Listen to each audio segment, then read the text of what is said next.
Olá pessoal, essa é a 10ª aula. Eu vou falar sobre conhecimento versus inteligência.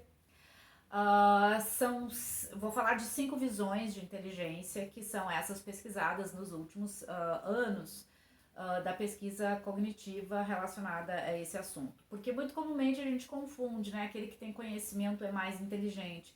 Entretanto, uma coisa de fato está implicada na outra, né? Bem, a primeira é a mais tradicional visão de inteligência, que é aquela do QI, que é o coeficiente de inteligência. Então, isso lá nos anos 60, 70 se assumiu como sendo uma visão do que é ser inteligente. Existia uma bateria de testes e esses testes da área avaliava, né, conhecimentos da área de linguagem, conhecimentos da área da lógica, matemática, espacialidades. Então, uma série de conhecimentos que você era testado e você recebia então uma nota para aquilo, um valor que é 70 uma inteligência inferior, de 80 a 100 uma inteligência média, que é aquela na qual quase todos temos. Acima de 100, 120 você está com uma inteligência superior e 120 para cima você é gênio. Entretanto, nós não conseguimos sustentar muito tempo esse conceito, né, da inteligência como um valor fechado, porque isso desqualifica pessoas que são muito qualificadas em determinado tipo de saber ou de conhecimento, né, que nós estamos tratando aqui, grandes escritores, grandes poetas que são pouco conhecedores talvez de áreas, né, lógico-matemáticas, mas são grandes linguistas, são grandes escritores. Então, e ao contrário, também grandes arquitetos, grandes engenheiros que tinham noções espaciais muito boas, sabem desenhar muito bem, muito potencial para desenvolvimento de formas e design, mas na área das linguagens, por exemplo, de pouco interesse, de nenhum desenvolvimento. Então, é muito difícil sustentar a inteligência dentro de um valor específico, menos inteligente e mais inteligente, quando de fato temos saberes diferentes. Então, tivemos que quase que descartar hoje em dia esse conhecimento do teste de QI como a condição para ser inteligente, certo? Esse valor em si como a condição do ser inteligente. Então, hoje no contemporâneo não trabalhamos mais com a ideia dos testes de QI. Pelo menos, eventualmente ainda deve ter em algum lugar alguém que trabalhe com essa noção, mas a ciência contemporânea, a cognitiva contemporânea não lida mais muito bem com esse conceito. Haja vista que nós temos diversos, que eu já tenho insistido, né, são conhecimentos e não conhecimento em si.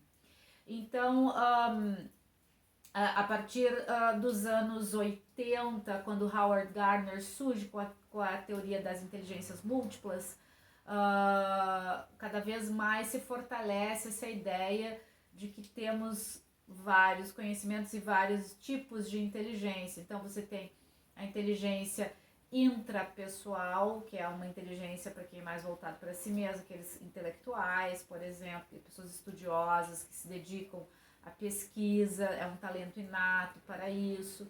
Então a inteligência múltipla ela vem dessas pesquisas em que neuronais, né, de que o cérebro está dividido em departamentos e quando você lança a mão de determinada tarefa e o seu cérebro ativa aquele departamento, então você potencializa esse determinado tipo de conhecimento que é ativado, e quanto mais você potencializa aquilo, mais você se desenvolve dentro daquele saber. Então você tem uma inteligência intrapessoal, interpessoal, que é o contrário, então aquela pessoa muito capacitada em relações pessoais, por exemplo, relações públicas, pessoas que são mais simpáticas, que têm muita empatia com os outros quase que naturalmente. Você tem a inteligência espacial, essa que eu falei dos arquitetos, bons desenhistas, por exemplo, que também gente que nasce, parece, né, com a habilidade de desenhar, é alguma coisa que nem precisaria, só vai ser desenvolvida, mas ela já a habilidade já quase que está com a pessoa. A mesma forma, a inteligência musical, pessoas que têm um talento inato para a música, aprendem instrumentos, tocam vários instrumentos, não precisariam ir para a aula de música para aprender a tocar um instrumento musical. Claro que depois o fazer, a prática, ela pode ser potencializada e pode ser desenvolvida sempre, mas de fato parece haver um inatismo em determinados saberes, como esse da musicalidade, de uma inteligência emocional.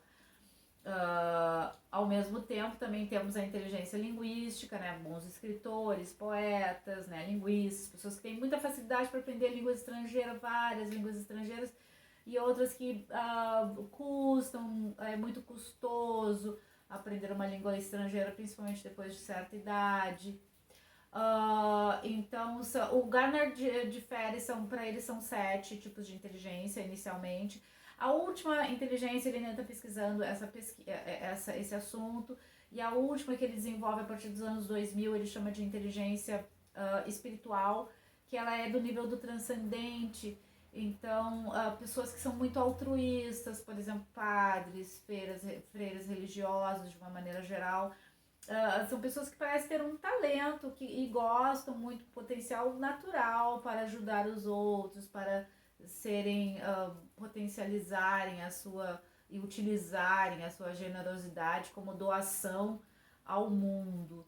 E é considerado um tipo de inteligência para ele, porque as pessoas são felizes sendo assim e gostam de ser assim e se potencializam naquele seu fazer, sendo mais generosas e mais altruístas. Outros não é? Então, esse também é uma visão de inteligência que está ali circundando nos anos 80, 90. No final dos anos 90, não 80, também 90, mais ou menos esse período, não é o Garner que pesquisa, é o Daniel Goleman que vem com esse conceito de inteligência emocional, e foi muito utilizado na área de recursos humanos nas empresas, porque a inteligência emocional, ela é aquela inteligência que descreve como as emoções elas influenciam nas nossas atividades e na nossa parte técnica. Então, a inteligência emocional é algo que deve ser domado ou aprendido ou desenvolvido para você realizar bem a sua função, a sua posição, a sua tarefa ou a sua área de conhecimento, qualquer que seja ela. Por quê? Porque, principalmente na área das empresas, a área corporativa, por exemplo, inclusive aí apareceu aquele chavão, né? As pessoas são contratadas pelo seu conhecimento técnico e são demitidas pela sua falta de habilidade ou de desequilíbrio emocional. Porque, de fato, são coisas diferentes, né? Você tem um conhecimento técnico e você ter domínio das suas emoções. São, inclusive, né, departamentos do cérebro diferentes, então, mas que elas se combinam, porque você está dentro de uma empresa, você está se relacionando com os outros. Se você é líder, da mesma forma, você precisa ter equilíbrio para saber lidar com a sua equipe e o seu time, né, que está ali no fazer diário, contribuindo para que as coisas andem bem dentro de uma empresa. Então, esses são conceitos que diferem daquele da inteligência, são inteligências que diferem daquele conhecimento de inteligência como teste de QI, em que você ganha um valor pelas suas áreas de conhecimento, da qual você quase que tinha que dominar tudo. E se viu que não é bem assim. Embora a inteligência emocional, ela estaria também dentro, é um tipo de inteligência que estaria necessária dentro dessas outras inteligências. Mas porque ela é um conceito, na verdade, valorizado dentro da área corporativa, né? O pessoal de recursos humanos é que lançou mão disso a partir das suas próprias necessidades, né, corporativas.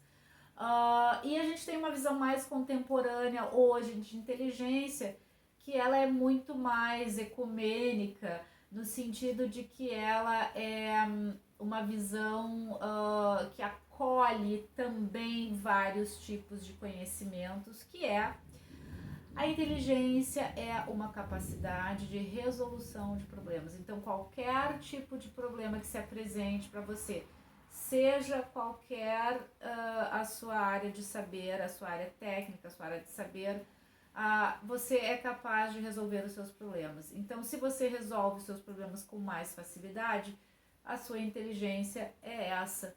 Então, se você está numa área que exige conhecimentos ou técnicas musicais, ou se você está numa área ou você tem potencial para uma área de linguagem, você tem problemas dessa categoria à sua frente. Quanto mais facilmente você é capaz de resolvê-los, mais inteligente você é. Então veja que historicamente, linearmente, né, do que a pesquisa cognitiva tem tratado o conhecimento, ele vem se modificando de tal forma que hoje essa resolução de problemas ela é também a mais aceita, né, que acomoda melhor o que é o ser inteligente. E aí você também não precisa desqualificar alguém chamando, dizendo que essa pessoa tem uma inteligência inferior ou então uma inteligência superior, que é uma visão um pouco categórica, né, muito radical e taxativa em relação ao conhecimento, à inteligência, né, de alguém.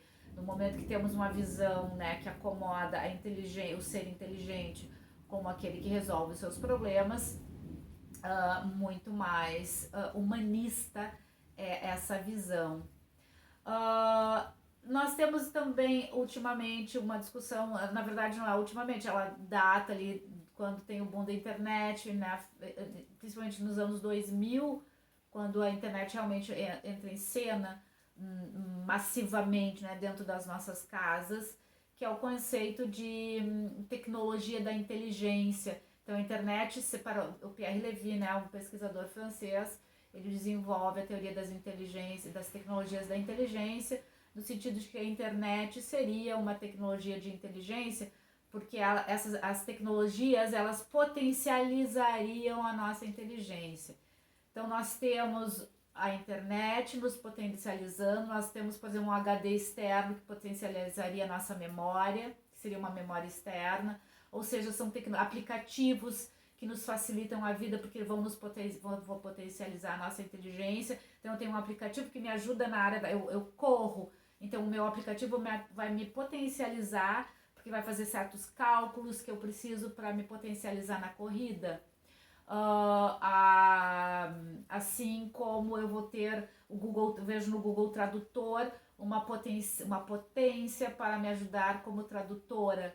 Então o Pierre Levy lança a mão da teoria das tecnologias da inteligência, numa visão de que as tecnologias elas nos potencializam, elas são inteligências que vêm a somar ou a nos desenvolver ou nos capacitar para nos tornarmos inclusive mais inteligentes. Claro que aí isso eu preciso fazer tem livros só sobre isso, uma tese inteira, eu trato isso no meu livro também, a teoria da complexidade também está em jogo aqui.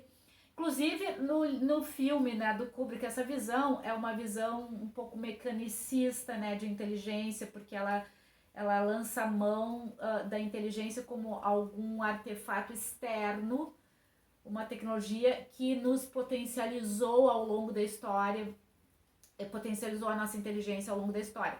Por exemplo, Kubrick, né, se vocês lembram, os macacos, né, quando eles encontram o osso, ele levanta a mão e tem aquela cena maravilhosa, né, da música Assim Falou Zaratustra, e ele aquele osso, na verdade, é uma tecnologia, porque aquilo ali é quase uma ferramenta, e essa ferramenta serve para uma série de funcionalidades, inclusive se proteger do inimigo, que foi uma forma como a gente conseguiu subsistir e existir enquanto humanos num mundo selvagem. E a internet hoje também nos potencializa para uma série de novos conhecimentos dos quais não seríamos capazes de ter se não a tivéssemos. né? Inclusive a educação à distância agora num período de pandemia. Então são muitas visões diferentes de inteligência e que circundam o assunto conhecimento, do qual várias teses têm sido feitas e, de novo, um assunto infindável, mas eu aqui estou tratando muito sutilmente delas, porque sugiro que leiam meu livro e é um assunto que é infindável para a ciência cognitiva, porque afinal de contas a inteligência está emaranhada no conhecimento em si. Um beijo!